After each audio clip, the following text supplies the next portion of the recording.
Alors, chers élèves, je vous retrouve pour une nouvelle vidéo. Allons-y donc découvrir ce qui se cache dans l'activité qui est derrière moi. Une chose est sûre, c'est c'est très riche, il y a de l'apprentissage là-dedans. L'idée, l'objectif étant que également cette vidéo puisse vous inspirer dans le calcul des probabilités spécifiques, donc des probabilités qui seront similaires à la résolution ou bien à la solution de cette activité qu'on va découvrir tout au long de cette vidéo. Donc, on forme des codes de 5 chiffres tous distincts avec des chiffres allant de 0 à 9.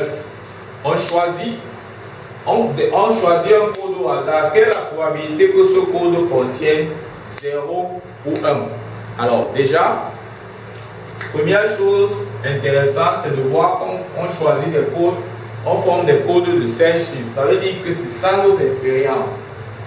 L'expérience ici, là, ce sont former des codes de 5 chiffres. Parce qu'il est toujours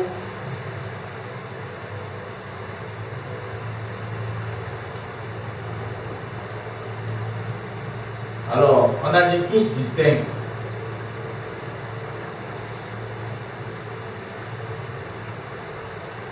Il est toujours important de pouvoir bien identifier l'expérience aléatoire auquel on fait face, parce qu'à partir de cette identification peut ressortir l'univers.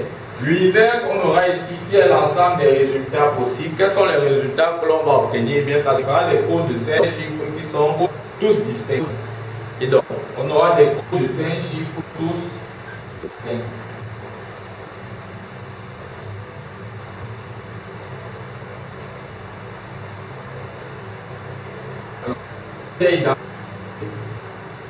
Une fois que j'ai identifié mon univers, le cas oméga calculé, j'avais vu de 5 qui code 5 codes d'éléments qui dit distinct. Il dit un 5 cuplet, tout.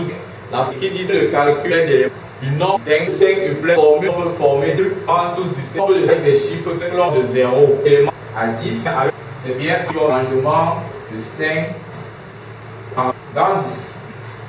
Je pense que vous le connaissez assez bien. Si vous ne le connaissez pas à travers cette vidéo, vous l'avez donc compris.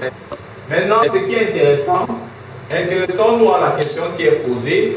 Quelle est la probabilité que ce code contienne 0 ou 1? Alors, quand on regarde, quand on étudie en profondeur cette question, vous convenez avec moi que dans notre univers, qui est l'univers des codes de 5 chiffres tous distincts, chiffres pris entre 0 et 9, il y a des codes qui contiennent 0, il y a des codes qui contiennent 1, et il y a des codes qui contiennent 0 et 1.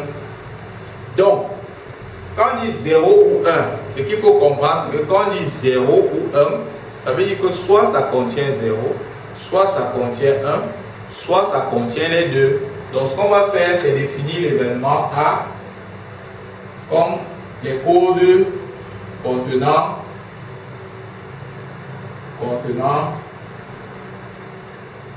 0. B, l'événement des codes contenant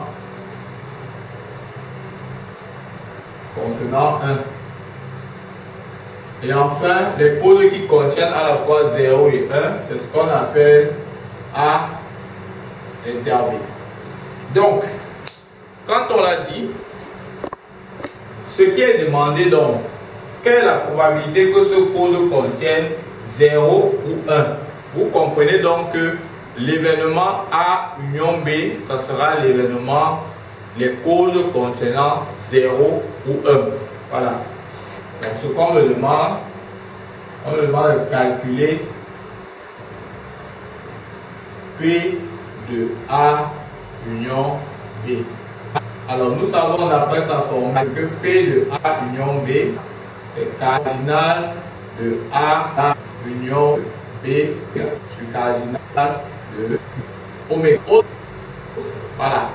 Maintenant, autre chose, nous savons également que l'union cardinale de A en B, c'est égal au cardinal de B plus un cardinal de A moins maintenant R2 A. Donc, ce qu'il va faire, c'est que on est obligé de trouver le cardinal de fait que sera le A sera égal au cardinal de A. A égale les codes qui contiennent 0. Alors, si je veux former un code, c'est équivalent à remplir ces 5 cases. Ça contient 0, ça veut dire qu'on aura 0. Autre chose, c'est que les codes là sont constitués de chiffres qui sont tous distincts. Donc si ça prend 0, ça ne doit plus prendre 0 autre part. Donc, si ça contient un 0, il faut donc positionner ce 0. J'ai 5 places, mais il me faut une place pour positionner mon 0. De combien de façons je peux placer mon 0? Combinaison de 1 dans 5 pour choisir ma place. Admettons que je place mon 0 ici. Une fois que j'ai placé mon 0 là-bas, je dois donc compléter les autres cases par les autres chiffres, de manière à ce que ces chiffres-là soient tous distincts. Compléter ces 4 cases revient donc à former un quadruplet de chiffres tous distincts. Qui dit quadruplet dit donc arrangement de 4 dans le nombre de chiffres disponibles, qui n'est rien d'autre que 9. 9 parce qu'on a enlevé 0. Voilà le cardinal de A. Le même cardinal de B, ça va suivre également la même formule, puisqu'on me demande les codes qui sont constitués, qui contiennent 1. Alors si ça contient 1, je dois donc choisir la place que va prendre 1, combinaison de 1 dans 5. Je peux placer mon 1 ici, et je vais donc compléter les 4 autres cases par arrangement de 4 dans 9. Maintenant, cardinal de A inter B. Ça sera donc les codes qui contiennent à la fois 0 et 1. Alors, si ça contient 0 et 1, il faut choisir comme les places de 0 et 1, place maison de 2, place 5. 0, choisis 2, mettons où je vais relancer et 1. Je vais compter, je mets 0, 3, 4, 1 là, présent, et mélange 1 à répéter les 3, là, 2. Dans l'union, j'ai donc fait 3.